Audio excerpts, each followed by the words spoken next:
प्रदेश के अंदर 2021 एसआई भर्ती जिसके पेपर लीक की घटनाओं ने अंदर राजस्थान के माथे पर बदनामी का जो एक कलंक लगाया, उसको 2021 की भर्ती को लेके और जब 2023 में राजस्थान के अंदर चुनाव हुआ तो भारतीय जनता पार्टी के बड़े नेताओं ने, जिसमें प्रधानमंत्री, गृह मंत्री, उनके राष्ट्रीय अध्यक्ष नड्डा जी, इन सब ने यह कहा था चुनाव प्रचार में कि हमारी जब सरकार बनी एसआई भर्ती को रद्द करेंगे और आरपीएससी को भंग करेंगे, पुनर्गठन करेंगे और तमाम जो पेपर लीक के अंदर चाहे रीट का हो चाहे दूसरे मामले हो, उन सब की हम सीबीआई जांच करा के और जो मगरमच्छ है कांग्रेस पार्टी के नेता उनको हम अंदर डालेंगे। लेकिन 2023 के अंदर नौजवानों का वोट लेके भारतीय जनता पार्टी सरकार के अंदर आई और सरकार में आने के बाद एसआई भर्ती का नाम नहीं लिया, भूल गए सारे के सारे ये लोग। तब राष्ट्रीय लोकतांत्रिक पार्टी ने एसआई भर्ती को रद्द कराने के लिए बड़ा आंदोलन यहाँ शहीद स्मारक पर चालू किया। ये 859 के लगभग सब इंस्पेक्टर थे और इनमें से 600 से ज़्यादा फर्जी थे, जिनमें आरपीएससी के मेंबर से लेके बड़े लोग, मुख्यमंत्री, पूर्व मुख्यमंत्री के जो पीएसओ थे उनका बेटा, कई अधिकारियों के बच्चे, कई नेताओं के बच्चे, ये इस तरह पेपर लीक करके पेपर सोशल मीडिया पे भी कई जगह वायरल हो गया था। तो इन्होंने पूरा प्रयास किया कि हम लोग बने रहें और भारतीय जनता पार्टी की भजनलाल सरकार अपने वादे से मुकर गई। प्रधानमंत्री, गृह मंत्री का वो वादा हवा के अंदर रह गया कि हम भर्तियां रद्द करेंगे और राष्ट्रीय लोकतांत्रिक पार्टी ने बड़ा आंदोलन शहीद स्मारक पर किया। हमने जेल भरो आंदोलन किया, राज्यपाल से मिले और लाखों लाख लोग, जब 1.5-2 लाख लोग जयपुर में मई के उस तपती धूप के अंदर उन्होंने रैली करी राजस्थान के नौजवानों, तब देश के नेताओं का ध्यान राजस्थान की एसआई भर्ती में पड़ा और हाईकोर्ट ने, एकल पीठ ने एसआई भर्ती को रद्द किया। और ये नौजवानों के संघर्ष का ही परिणाम था कि हाईकोर्ट ने उनकी बात को सुना और न्यायपालिका ने न्याय किया। सरकार ने उस वक्त कहा कि हम डबल बेंच में नहीं जाएंगे, हम लड़कों के साथ हैं। और कई नेताओं ने इसका क्रेडिट लेने के लिए, जो बीजेपी सरकार बनने के बाद एक बयान तक उनका नहीं आया, लेकिन क्रेडिट की होड़ मच गई। कभी जो कृषि मंत्री कह रहे थे कि हम ये कर रहे हैं, वो कर रहे हैं, बिल्कुल वो नहीं करेंगे, अपील नहीं करेंगे। भजनलाल जी ने कहा अपील नहीं करेंगे, हम बच्चों के साथ हैं, हमारी एसआईटी और एसओजी की वजह से भर्ती रद्द हुई है। और थोड़े दिनों बाद सरकार का एक दूसरा जो ग्रुप था वो आगे आया और उन्होंने कहा साहब जो लड़के निर्दोष हैं उनका क्या, तो आप डबल बेंच में सरकार ने अपील करी और तब पार्लियामेंट में, लोकसभा के अंदर हमने मामला उठाया। फिर हमने आह्वान किया कि अगर डबल बेंच करेगी तो हम दिल्ली कूच करेंगे और डबल बेंच ने भी छात्रों के हित में फैसला किया और न्याय किया और भर्ती को सिंगल बेंच के आदेश को यथावत रखा। तब जो चयनित थानेदार थे वो सुप्रीम कोर्ट गए और सुप्रीम कोर्ट के अंदर एसएलपी दायर की और इधर हमारे जो पीड़ित बच्चे थे उन्होंने भी किस तरह, मतलब उनके पास फीस भी नहीं होगी। सुप्रीम कोर्ट में लड़ाई लड़ना बड़ा टेढ़ा काम है, एक एक ढंग का वकील हो, एक एस्पिरेंट की कितनी फीस होती होगी। ये बच्चे अपने दम पे लड़े और सुप्रीम कोर्ट ने आखिर न्याय किया, राजस्थान की सरकार को लताड़ पिलाई। High court single bench, double bench और सुप्रीम कोर्ट ने ये कहा कि आरपीएससी पुनर्गठन होना चाहिए। आरपीएससी के संजय सूत्र से तमाम लोगों के खिलाफ आपराधिक मुकदमा दर्ज हो और इसके अंदर जो जो आरोपी है राजनीतिक नियुक्तियां नहीं हो, जो आरोपी उनके खिलाफ कार्रवाई हो, ये सुप्रीम कोर्ट ने कह दिया। अब राजस्थान की सरकार ने कल ये अधिसूचना जारी की कि हम उस भर्ती को अवरुद्ध करते हुए, अब सरकार नहीं जा रही है। कल कुछ लोग जो चयनित अभ्यर्थी थे उनके यहाँ परिजन यहाँ बैठे हुए थे, वो कर रहे थे प्रयास, लेकिन उसके बाद सरकार ने सूचना जारी की और ये कहा कि हम नई 859 पद है उनकी नई एसआई भर्ती की नई वैकेंसी उन्होंने कल निकाली। लेकिन उसके अंदर उन्होंने ये किया कि जो लोग बैठे थे शायद 3,83,000 के करीब, 3 लाख एग्जाम जिन्होंने दिया, 8 लाख के लगभग फार्म भरे, 7 लाख से ज़्यादा, और 3,83,000 या 90,000 जो भी बच्चे बैठे, सिर्फ उनको कहा कि वही लोग अब इसको नए सिरे से देंगे। तो सरकार से हमारी मांग है कि 3,83 में 8 में आपके क्या फ़र्क पड़ रहा है? आपने फीस तो ले ली उनसे 400 रुपये पर फार्म की।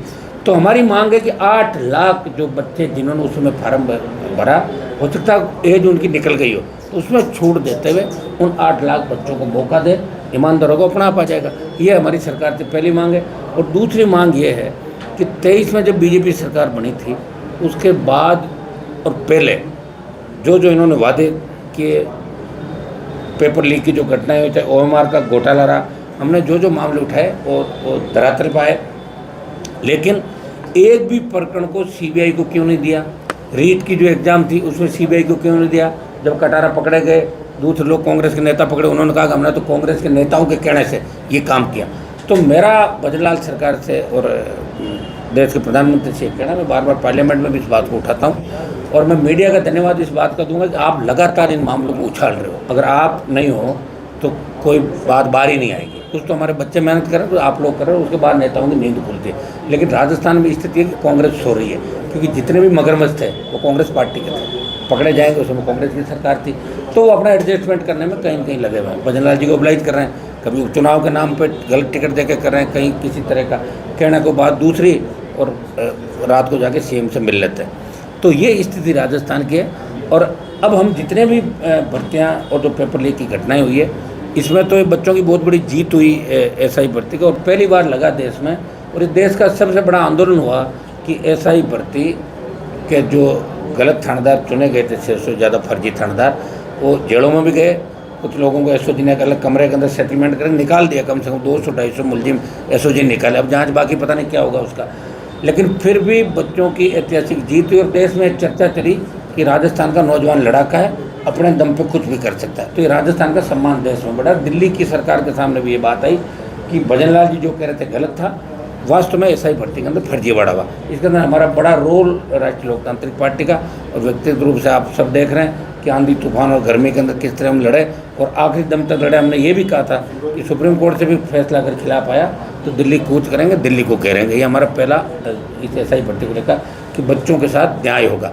अब हमारी मांग है कि 8 लाख जो बच्चे हैं, इसमें एक बार बढ़ा दे सरकार, और इन सब बच्चों को एक बार मौका दे। मेरे हिसाब से सारे लोग नहीं बैठेंगे, कहीं ना कहीं को एडजस्ट हो गए, लेकिन इन बच्चों को मौका देना चाहिए। राष्ट्रीय लोकतांत्रिक पार्टी की मांग है।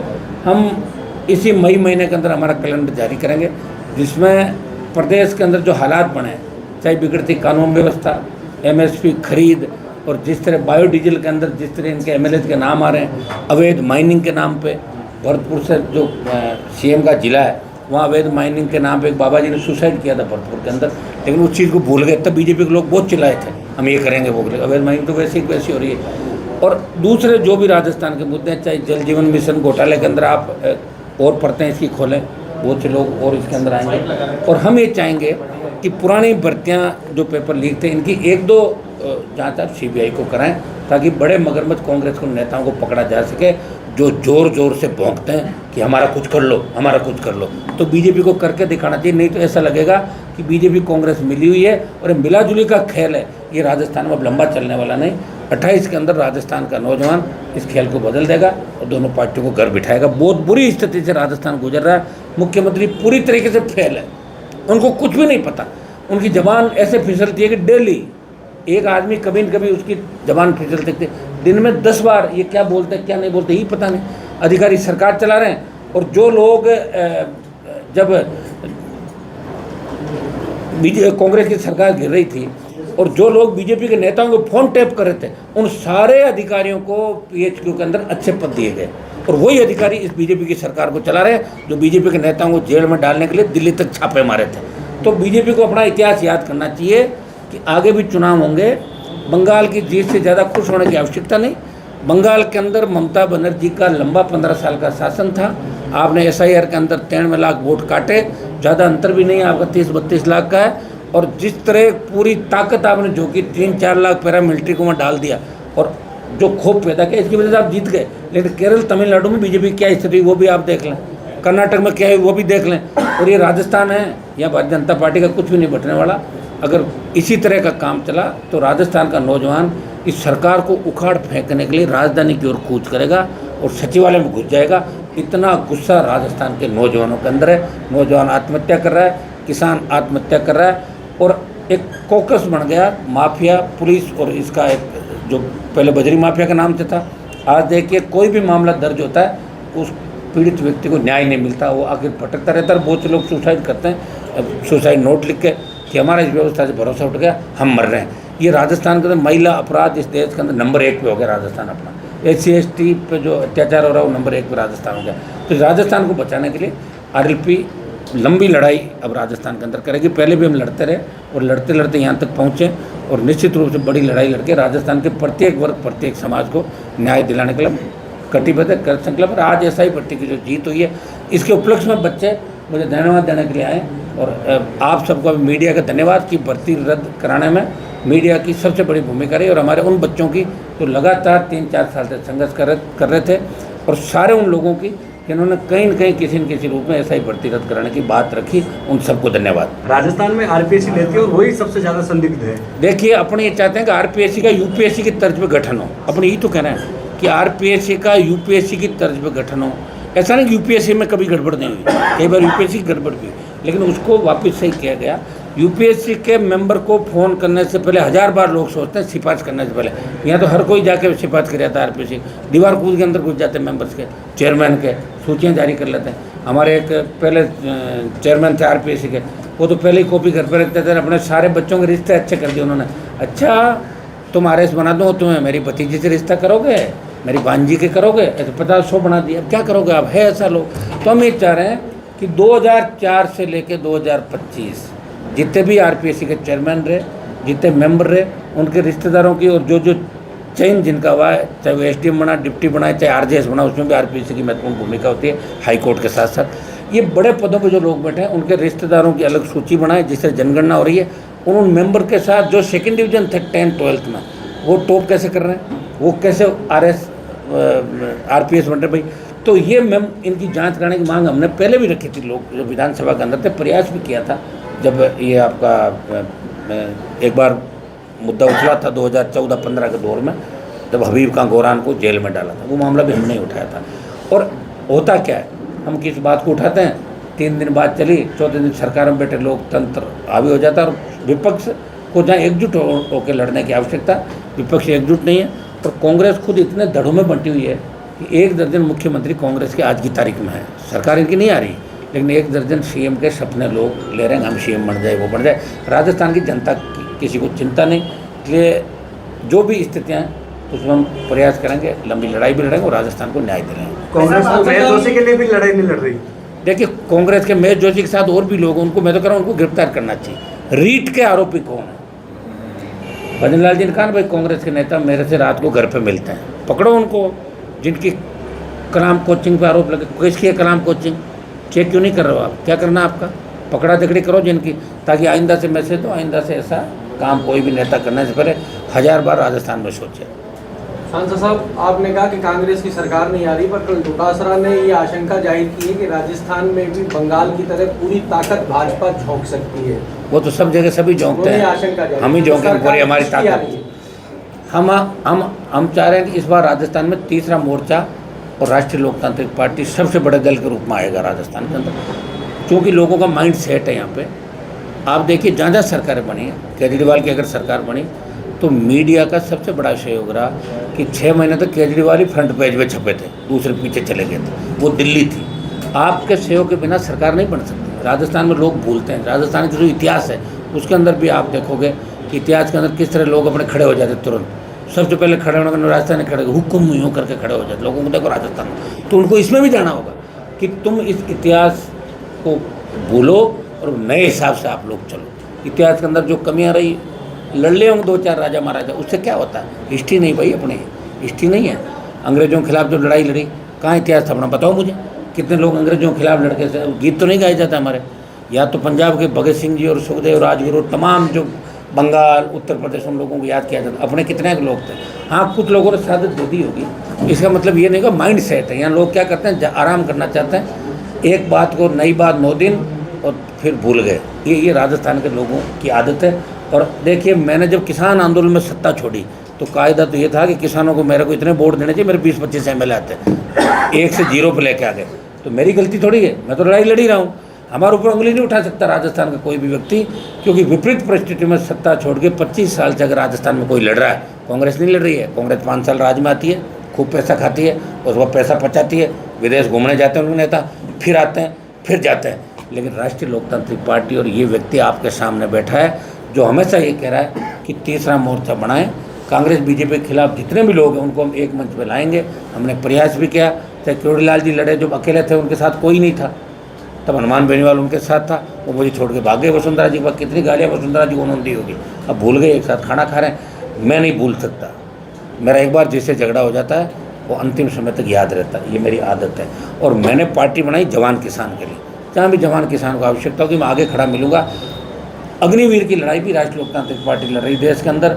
अगर सारे दल मिलके और अग्निवीर के खिलाफ अगर लोकसभा को ठप कर दे 5 दिन, तो अग्निवीर 5 दिन में सब खत्म हो सकता है। लेकिन लोगों को करना नहीं है, किसी को मतलब नहीं। और हमें इसलिए करना कि हमारे बच्चे सबसे ज़्यादा राजस्थान, हरियाणा, पंजाब, उत्तर प्रदेश और दिल्ली के बच्चे सबसे ज़्यादा सेना में जाते हैं। इसलिए हमें हमारे बच्चों की चिंता है। लोग अग्निवीर में जाना ही नहीं चाहते। लोग आर्मी का क्रेज खत्म हो गया, सेना का सम्मान जो था, कहीं कहीं सेना ऐसे महसूस कर रही है। CAPF का जो बिल आया, इसे पैरामिलिट्री फोर्स भी हताश है। तो हम ये चिंता करें इस देश की कि आगे देश का क्या होगा, आगे प्रदेश का क्या होगा। हमारे यहाँ कौन सुरक्षित है? आप बताओ। पत्रकार सुरक्षित है? नेता सुरक्षित है? अस्पताल सुरक्षित है? क्या SMS के अंदर आग लग गई? यहाँ तो जो ICU है वो भी सुरक्षित नहीं, एम्बुलेंस सुरक्षित नहीं, थाने सुरक्षित नहीं, जहाँ रेप की घटनाएं हो रही है। आखिर कौन ठीक करेगा राजस्थान को? तो इसके लिए हम सब मिलकर प्रयास कर रहे हैं, और प्रयास ही करता है व्यक्ति। हार जीत तो देखो एक चीज़ के 2 पहलू, एक हार और एक जीत। लेकिन हमारी लड़ाई के अंदर कहीं आपको कोई कमी नज़र नहीं आएगी। और आगामी जो हमारा जो संघर्ष या जो रहेगा हमारा, उसका रोड मैप या आगे हम क्या करेंगे। जल्दी मई से बड़े आंदोलन राजस्थान के अंदर, जनहित के मुद्दे, चाहे पेपर लीक के अपराधियों के खिलाफ, भ्रष्टाचारियों के खिलाफ। कितने लोगों को ऐसी भी नहीं पकड़ा कांग्रेस सरकार में, BJP सरकार में, लेकिन अभियोजन स्वीकृति नहीं देते। तो फिर पकड़ने से क्या फ़ायदा? मत पकड़ो आप। और जिसको पकड़ लिया उसको फील्ड पोस्टिंग किस बात की? जब तक उसका ट्रायल पूरी नहीं हो जाए वो पड़ा रहना चाहिए कोने के अंदर, ट्रैप होने के बाद। ये व्यवस्था राजस्थान के होनी थी। आपने जो इंटरव्यू खत्म करने की बात की, मैं भी सहमत हूँ कि दूसरे राज्यों की तर्ज पे SI सहित कई ऐसे जो एग्जाम है उनको RPSC इंटरव्यू नहीं होना चाहिए, उनको डायरेक्ट भर्ती से लिया जाना चाहिए। और पारदर्शिता के साथ ऐसी एजेंसी एग्जाम कराएं जिन पर कभी अंगुली नहीं उठे। ये करना चाहिए। थर्ड मोर्चे की बात आती है। राजस्थान एक बड़ा प्रदेश है, दिल्ली एक छोटा प्रदेश है। क्या आपको लगता है इतने बड़े प्रदेश को RLP कवर कर पाएगी 2028 तक? कवर तो कर ही रखा मैंने तो 70 सीटों पर। कवर किसको मानते हो? 10,000, 20,000, 50,000, लाख, 70 पे तो लड़ी ली है। पिछली बार में अलायंस पे थे 100 पे लड़ लिए। 200 पे हम ही नहीं करें, 200 पे देखिए। 200 पे हो सकता है राष्ट्रीय लोकतांत्रिक पार्टी खुद का प्रभाव अभी नहीं है, लेकिन जैसे भारतीय आदिवासी पार्टी हो गई, 2-3-4 जिलों में उनका प्रभाव है। कुछ हमारे दल और साथी हो रहेंगे और नए लोग आएंगे। अब पुराने जो जिनको कह रहा हूँ थर्ड फ्रंट उनकी दुकानें बंद हो गई पुराने लोगों की, ठीक है। अब बिल्कुल नए फ्रेश बच्चे आएंगे जो कहीं न कहीं राजस्थान में निकलेंगे। दिक्कत क्या है? जो नए बच्चे नेता बन रहे हैं वो भाग रहे हैं, हमसे दूर भाग रहे हैं। वो कहीं न कहीं कांग्रेस BJP के अंदर जाके और किसी को भाई साहब बना लेते हैं। ये प्रॉब्लम है। वो अगर हमारे साथ जुड़े तो उनका भी ठीक रहे, हमारा भी ठीक रहे। लेकिन राजस्थान की जो भौगोलिक परिस्थिति है, जातीय व्यवस्था है, वो अलग अलग है। एक तरफ गुजर मीणा बेल्ट है, एक तरफ जाट बेल्ट है, कहीं राजपूतों का बाहुल्यत, कहीं शेड्यूल कास्ट का बाहुल्यत, कहीं ब्राह्मण का बाहुल्यत, अलग अलग राजस्थान बंटा हुआ है। तो हम कोशिश करेंगे कि राजस्थान में प्रत्येक समाज का नेता हमारे साथ आए। हम तो चाहते हैं यूथ क्यों नहीं आगे आ रहा है?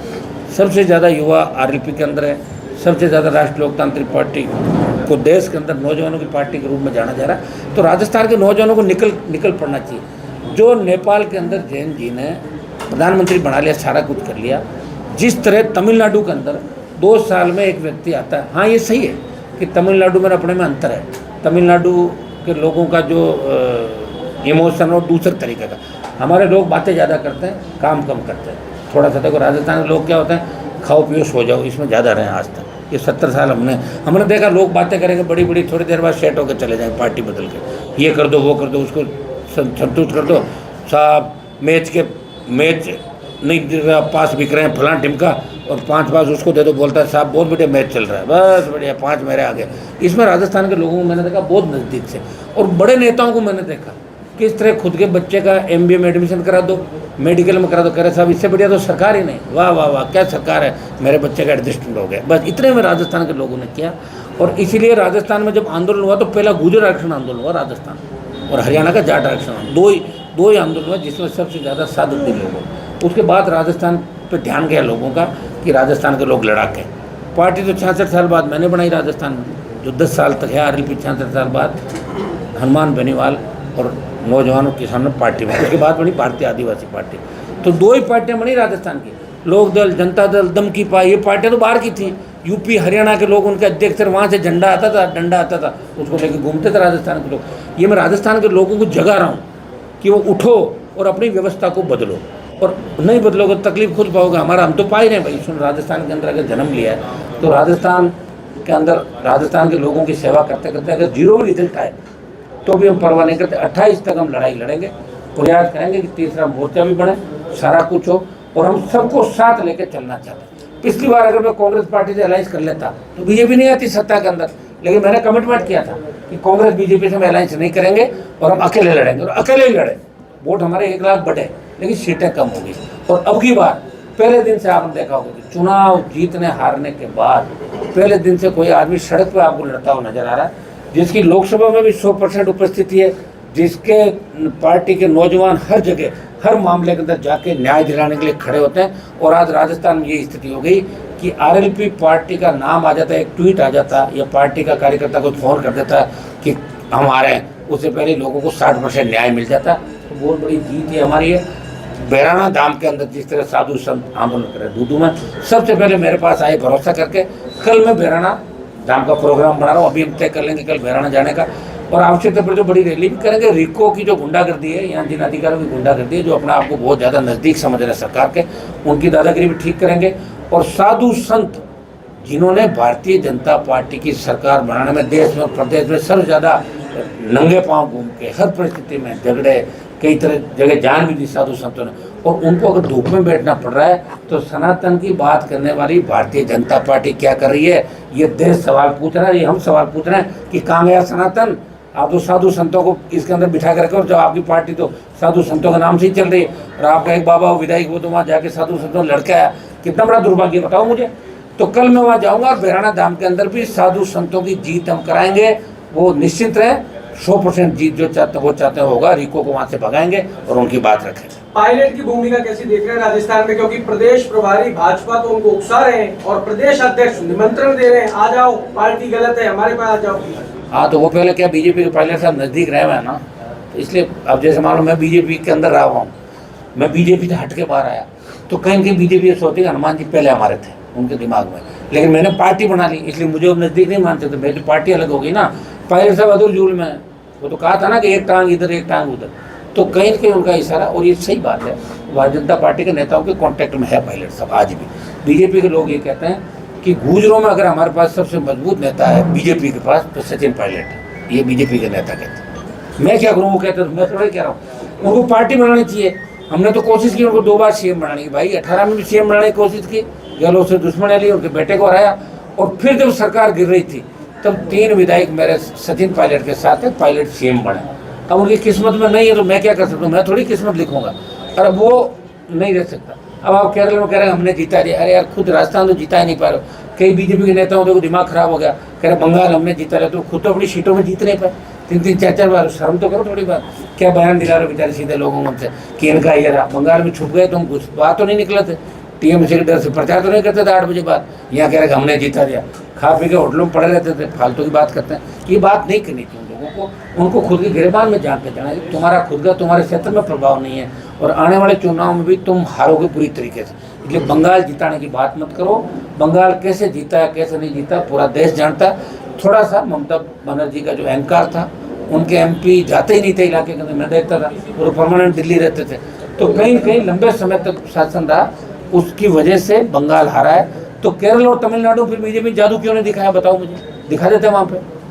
अब आगे आ जाएगा पंचायत राज चुनाव, राजस्थान के चुनाव आ जाएंगे, हम इसके अंदर नहीं पड़ रहे। और क्योंकि बार बार आपका सवाल ये सही है कि थर्ड फ्रंट कब बढ़ेगा, तो सही है, आप भी तो साथ दो मेरा, मीडिया वाले दिया था ना केजरीवाल का, बना दिया सीएम, हो जाओ 1 महीने के लिए, बोल दो कि 1 महीने हम फिर हनुमान बेनीवाल के साथ खड़े, बढ़ जाएगी सरकार।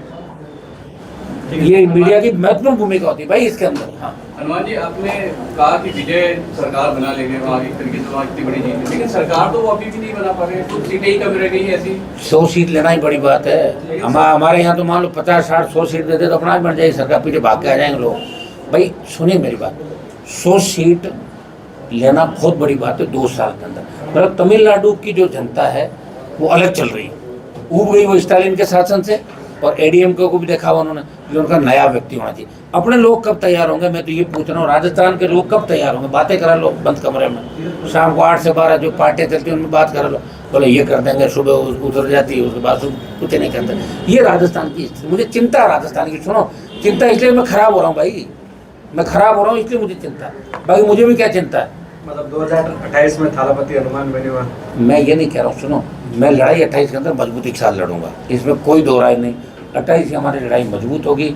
और सबसे बड़ी बात, अभी मीडिया के अंदर जिन पार्टियों का चंदा छपा, हम आपको एक निवेदन ये करते हैं कि आप भी सारी चीज़ अगर ढंग से छापो ना, जैसे आपने छापा कि कांग्रेस, बीजेपी, कम्युनिस्ट पार्टी चंदा लिया, ठीक है, आप ये भी छाप देते कि इन्होंने नहीं लिया, तो फिर हमारा मैसेज आता, वही छापा आपने।